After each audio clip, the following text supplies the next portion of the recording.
Laetitia a rejoint Karine. Tous les parents sont réunis. Moi, j'ai pas vu, mais à labyrinthe, comment s'en sortir?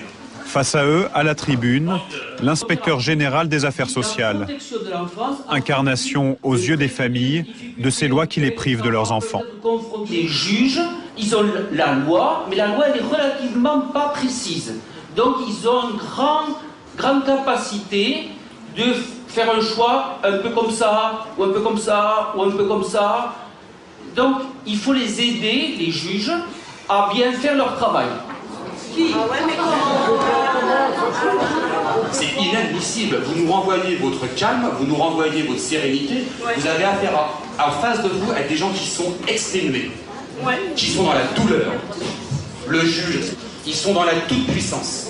Et vous nous dites à nous, qui sont sous le joug des institutions, qui sont dans la douleur de ne pas avoir nos enfants, de les éduquer. C'est inentendable ce que vous dites, monsieur. Franchement, c'est inentendable. Le congrès terminé, Pierre Nave retourne à Paris. La colère des parents, il peut la comprendre mieux que personne. Au ministère de la Famille, il est chargé d'évaluer le travail des services sociaux. Est-ce pour répondre enfin à l'épuisement des familles? Il reconnaît devant nous les carences de l'aide sociale à l'enfance. Il y a un travail qui va durer des années et des années pour arriver à améliorer la vie de ces personnes, les enfants, leurs parents, et améliorer aussi les conditions de travail des travailleurs sociaux, des juges qui finalement, dans un certain nombre de cas, ils prennent des décisions qui sont...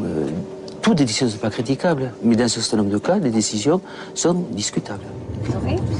L'association d'aide aux parents estime que pour 50% des enfants, le placement pourrait être évité. Qu'est-ce que vous en pensez? Là, ok. 50% dans lesquels on aurait pu trouver des solutions alternatives, oui, je pense très certainement, oui. 136 000 enfants sont placés chaque année.